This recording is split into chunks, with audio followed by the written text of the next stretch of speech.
Hello, viewers. I know what I said last time, um, and you may notice here immediately that my stack sizes have improved significantly. And the reason for that is because I've been doing a lot of work, and it turned out that I had to do an extra helping of prep work before I could do the exosuit upgrade charts and everything. And I got those. As you can see, I bought 100 of them. And to do that, of course, I had to uh, go and make enough money to afford them. And as you can see, it's in survival. Yeah, it cost about 11 million to buy 100 of them. Um, and to do that, I went and farmed. Uh, they're all over this planet. I mean, look, you can see them. There's some right there. Gravitino balls, and they just are in stands between 8 and 10, and sometimes even more. So I just killed a round of sentinels, and then farmed about 400 Gravitino balls while they were disabled and couldn't come after me. So I did that and sold them, and it was when I was about three-quarters of the way through that process because the Gravitino balls normally stack 10 to a stack. So I got 10 stacks and had 100 of them, and then had to go sell all of those, and then I went and got about 5 more stacks, and that's when I got just irritated to the point where I was just like, this is ultimately frustrating because it wasn't hard. It was just very annoying because I kept having to go back and do more inventory management and more inventory management and everything. And the whole point that I was making before, it didn't make anything more difficult. It just made it more frustrating. I just took extra time where I had to go do the same shit over and over again. Run out, grab Gravitino balls, go back to the sales guy and sell the stuff. Run out and grab Gravitino balls, and then go back to the sales guy. Do 20 minutes of inventory management, and then go back to the sales guy. Then get more Gravitino balls. Okay, so I think you're getting the point here. So I did decide to go get the mod and install it so that I would be able to have reasonable stack size. Well, they're even more reasonable than the natural stack sizes, really. It's basically the normal stack sizes now, except for it multiplied these, but it also multiplied these. So these are actually a lot higher than they normally would be. But it's actually fine because most of this stuff you have to produce it. So you have to farm a bitch load of this stuff to make this stuff in the first place. And as you can see, the reason that I decided to go ahead and start a new recording is because it's turned out, as I was trying to do the preparation, which was making carbon nanotubes, which that was easy. There's ferrite dust everywhere, like rock. They're everywhere. So that one was super simple. But to make the antimatter housing, you need a schnot load of oxygen. And now I have kind of two methods going for the oxygen. The first one is I've got these. Hold on, I'm gonna find them. Yeah, I went and I took all of our salvage data that I've accumulated, and I bought some of the industrial stuff. That you don't get it. I looked it up. You don't get it anywhere for free. You have to buy the electrical magneto generator, the supply depot, all of this stuff. It's new stuff. There's no quests that get it for you or make it cheaper or anything. The only way to get it is to go buy it with a lot of salvage data. So I went ahead and got these so that I could set up a oxygen farm. But in the meantime, I have some oxygen harvesters going. I've got 3 of them running at our original camp. You put in carbon to run them, to power them, and then they harvest 250 basically per load of carbon, which is 40. But then you can take the oxygen and put it into a refiner, a medium refiner with the carbon, and it will multiply it by like 5. The only problem is that you then, and then you put it in the harvester. And the only problem really with that whole process is that it just takes a fairly long time to do. So I was planning on setting up a full oxygen harvesting thing, and which is right here, as you'll be able to see whenever we get to it.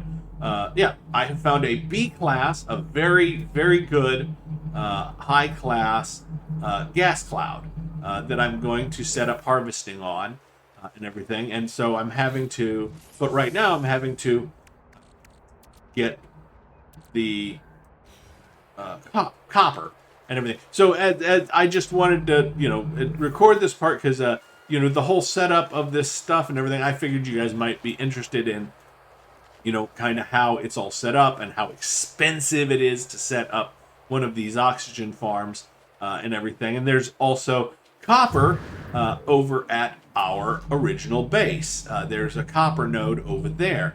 So, to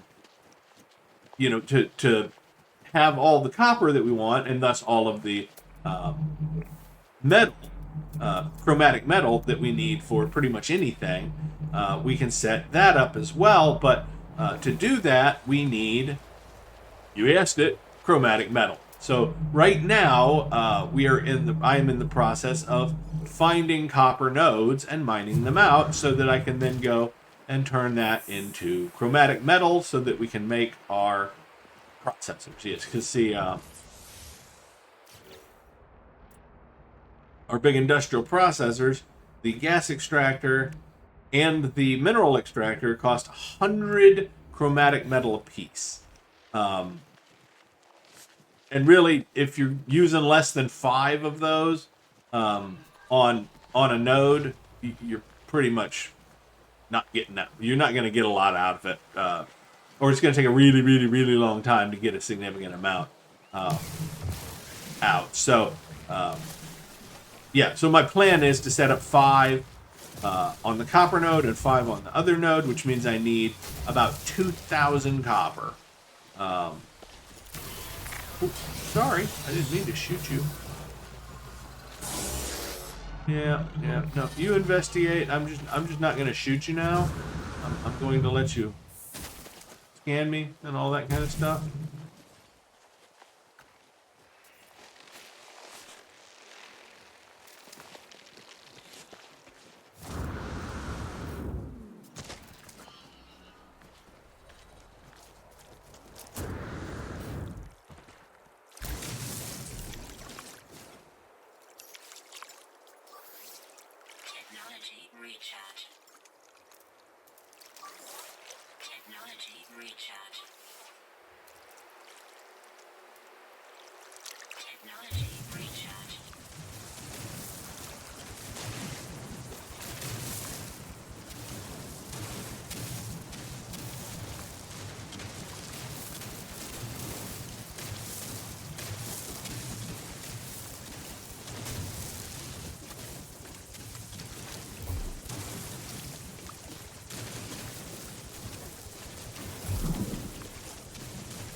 I know this is probably still going to be just as boring, but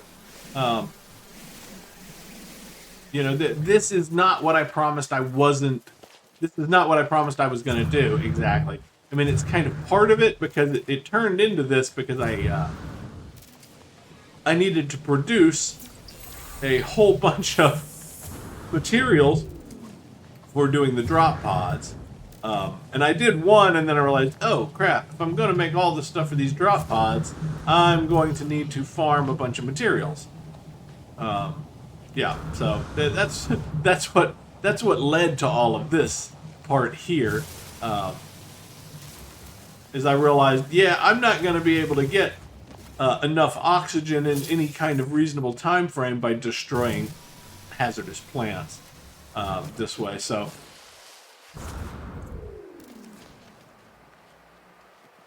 And of course, there is an alternative, but it still would take an awful long time.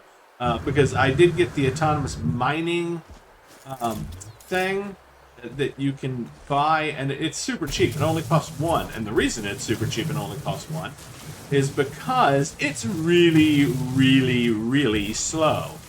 Or at least it seems like it's really, really, really slow.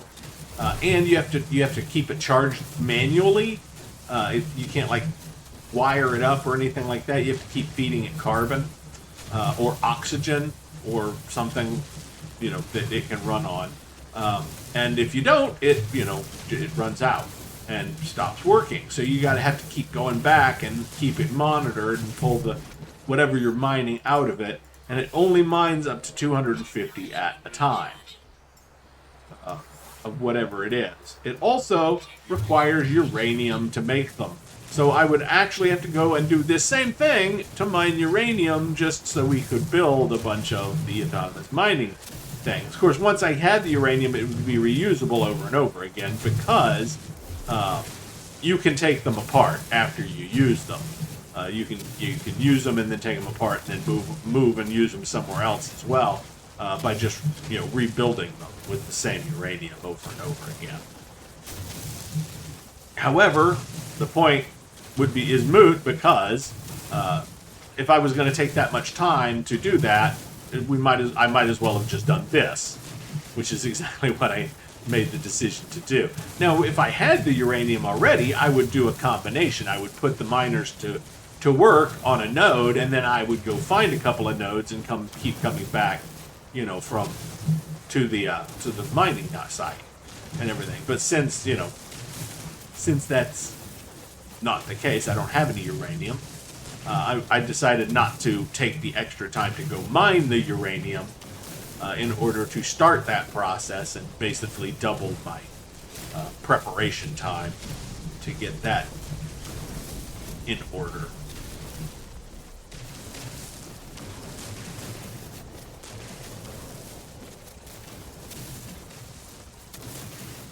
But as you can see, this is exactly why I wanted to choose. Yes, if there's a big storm, I have to duck in somewhere or dig a hole or something for like 2 or 3 minutes. But that's really a small price to pay for not having to constantly worry about the damage to my hazard protection while I'm mining and stuff. As you can see, I don't have to worry about it unless it's storming.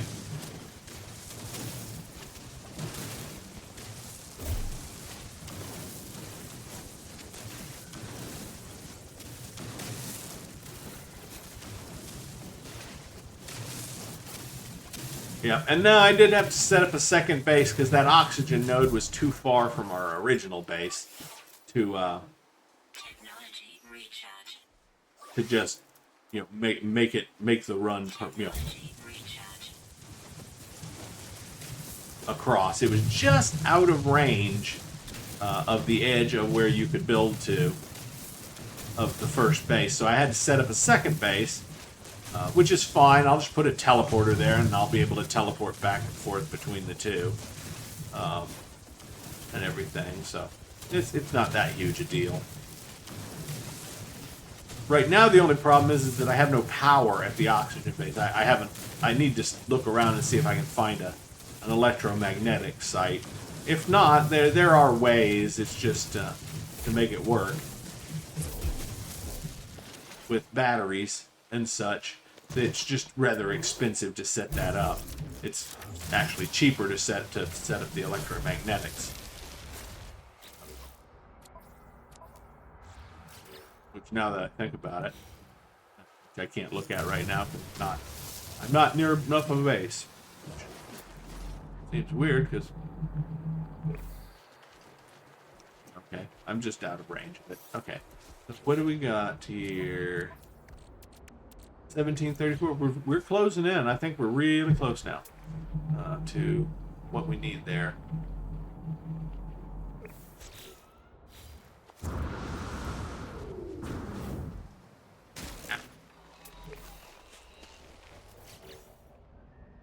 So what I needed to look at.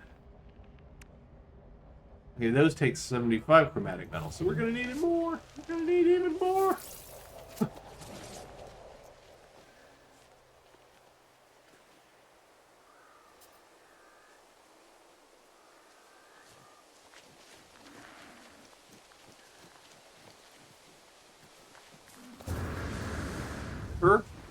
We have enough to get started because one of the things we're going to build is going to be a copper mining setup. We have a really good copper deposit over by our first base, basically right underneath our first base, I think. And so I'm going to head that direction. We should have enough. Yeah, there it is. We should have enough copper and chromatic metal, it will turn into chromatic metal, to build our copper mine over here. And then that, once we have our copper mine started, it will have unlimited chromatic metal. It might take a little while to get it, but we'll probably be pulling it out of the ground at a rate of like 1,000 an hour or something like that. And everything, and then I can just go take a break for an hour and let it build up a supply.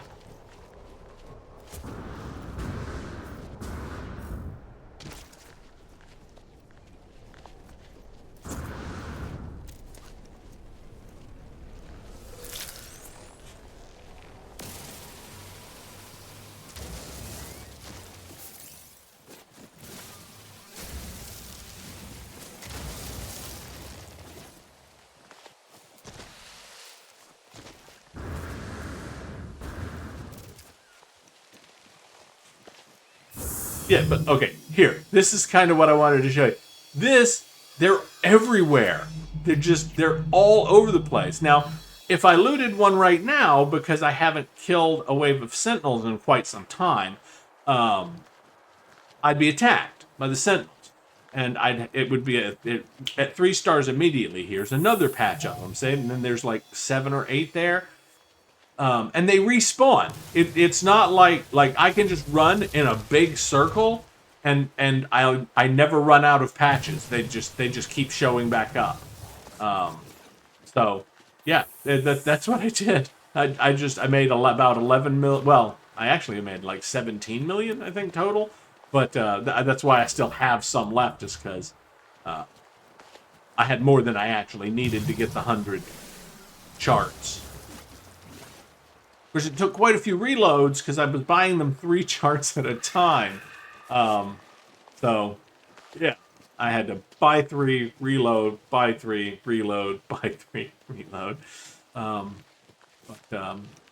Yeah, and the charts, I remembered that we found them for sale at the place. It's actually, there's a place right here near our base. I marked it with a star. Where is it? I just wanted to show you. There it is. See that? That save beacon that's 4 minutes away? Let's see that. Yeah, that's our electromagnetic. But that beacon that's 4 minutes away, that is a place where you, like the other place, except he sells 3 of the exosuit upgrade charts, and they replenish every time. But yeah, here's our oxygen harvesters, and as you can see, each time you run them, you get 250 oxygen, and it takes 40 condensed carbon to run them. And of course, you have to separate them because you can only put one in a local area. I don't know exactly how big that is, but it's not based on how big your base is. It's just based on some small distance, maybe 100 units or something like that. So I've got 3 spread out here, and we're just powering them. And now each one makes 250, and then you can go in here, and you can go to your medium refiner, and you just take your condensed carbon, and then you take your oxygen, and see it makes 1 to 6, 2 to 6. So you can, let's say we made 3 stacks of 250, right, of the oxygen. So we go in and we'll just put it so you can see how much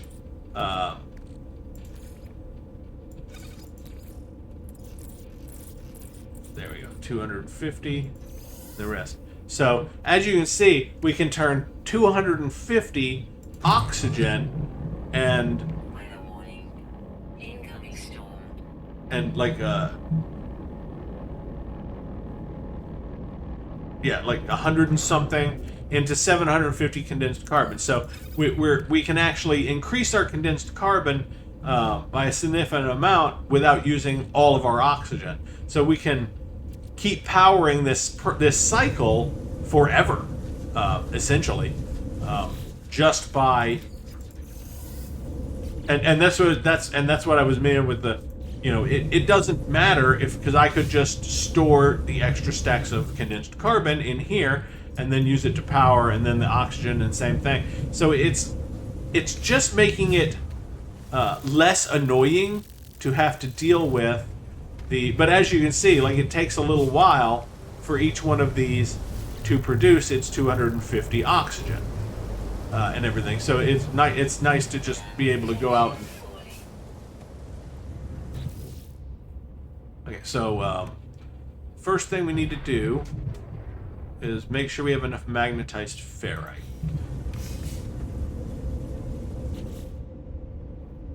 Which we don't. How much do we need for each one? We need. So if I want to do 8 generators for this first stage, I need 8 times 60.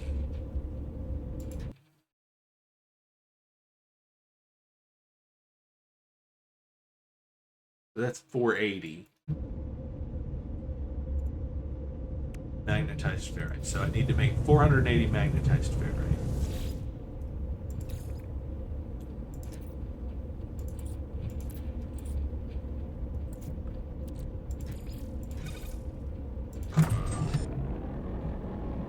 So that means I need about 1,000 pure ferrite.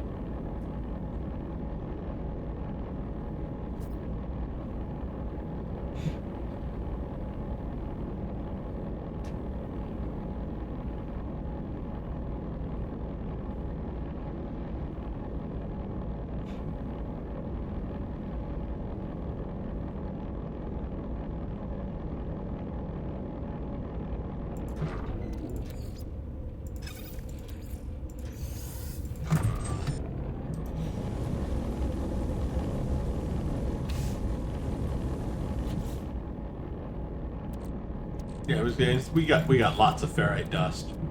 I think we probably still have a bunch of.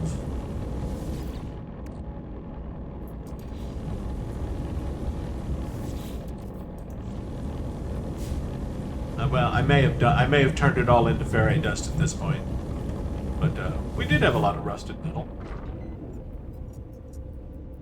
I even had some magnetized ferrite stashed away. So magnetized ferrite. So we got enough of that. So now we need our copper. We need to process our copper into chromatic metal.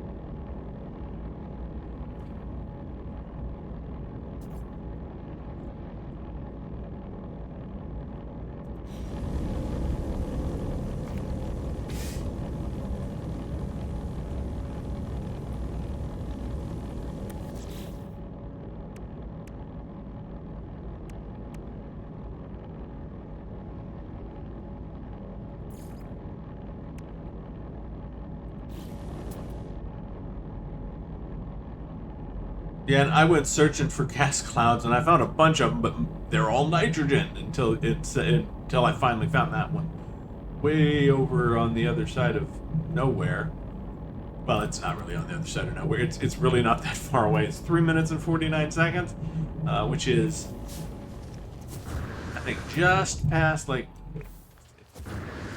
I'm trying to close in until it tells me the actual distance in units, because it'll do that once you get to a certain, I think 3 minutes away, according to this, to the walking distance is 1,000. Yeah, no, 1,200. That's right. So yeah, that's what I was saying. So 1,200 is the limit. So as you can see, it's actually just very slightly over. And yeah, I know. I realized that if I took but then I'd be out of range of the electromagnetic over here. So yeah. So what I was going to say is, if I took the base and moved it directly between the two, we would be in range of both with one base. But we would then be out of range of our good. Yeah, because that's 700 that way. See. So yeah, we would end up out of range of our power supply.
Oh, oh.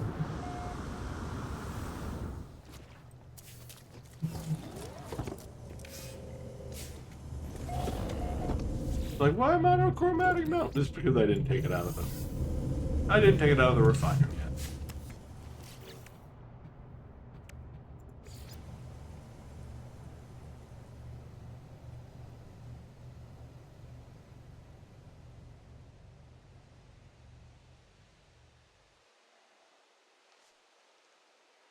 Oh, and if you're wondering about it, why I placed all of these floor panels, you have to place them every once in a while to extend the range of your base out to its maximum capacity. And And you can do this, like, I've got a mod that's letting me go this far without moving my character, but it's fine. Because you can just do it by moving the character along with it and putting it. This just makes it a lot more convenient.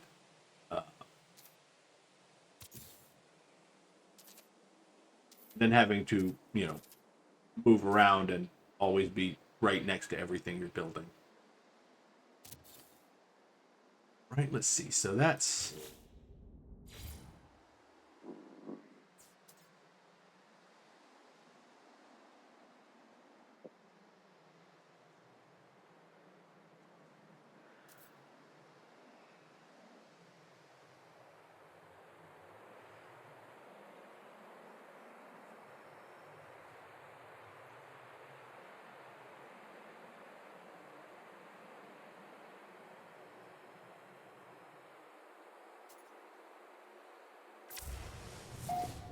Oopsie. Okay.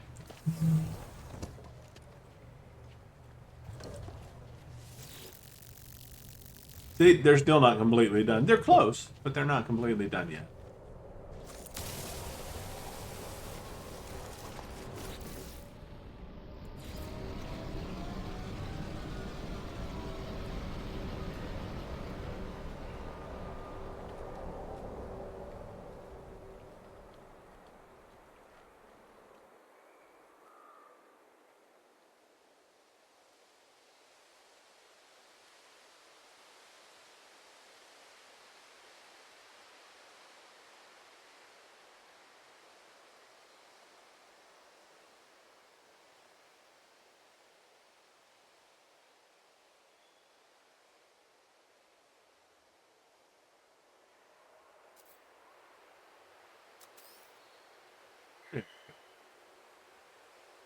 You have to enable free placement so you know whenever you run out of length. Connecting too long. Back up, back it up, back it up. B. Connect it. And B again. Free placement.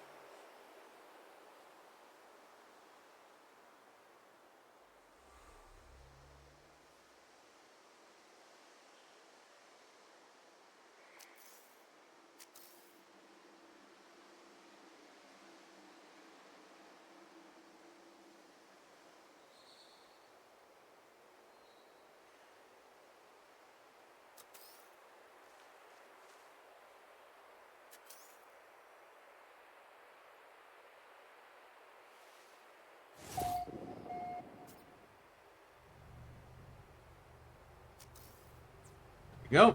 And now that is our power hub. We can just connect all of our power to that. Well, really, it's already connected to everything else that uses power. So...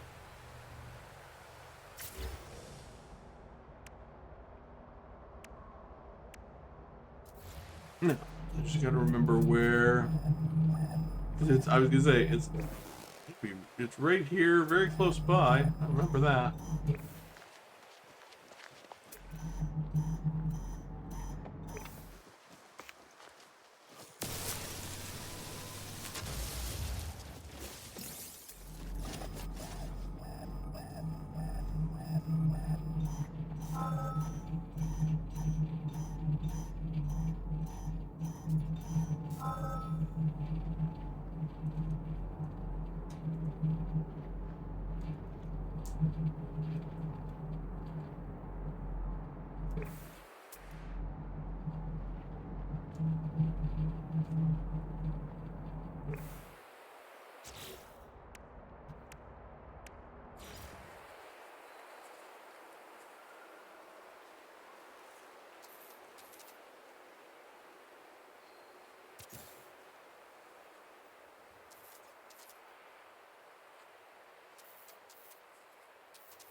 let's see what for.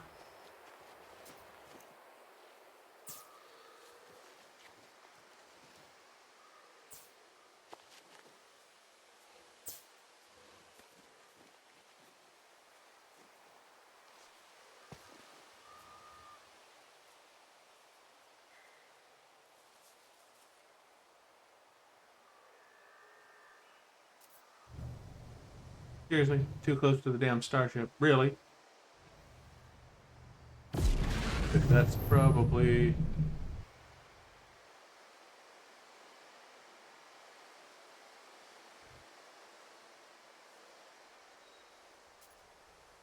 Oh, that'll work.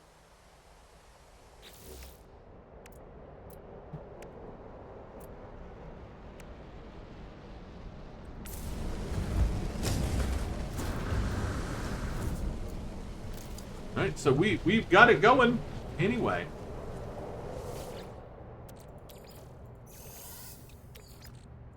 Technology recharge.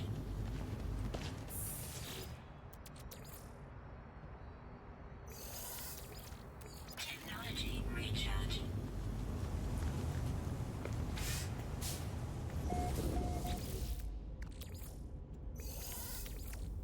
Technology recharge.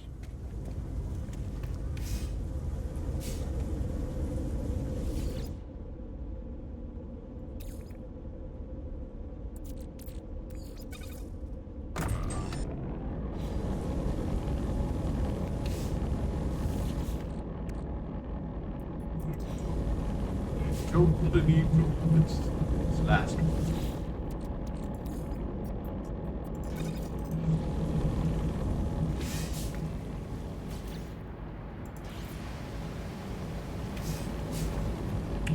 There we go. Just gonna put it right there. Doesn't really. Yeah. Now we don't have to see the wires going everywhere.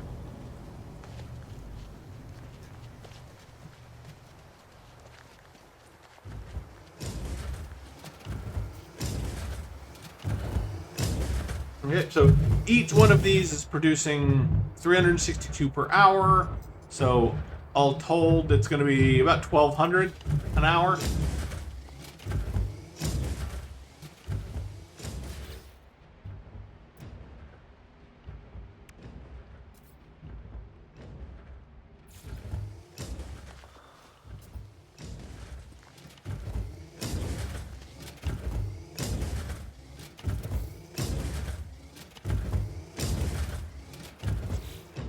It's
so now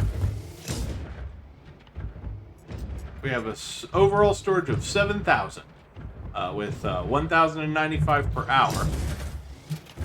And none of that is modified by the stack size thing. This, I could have set this up and just been able to pull out of it whenever I needed copper.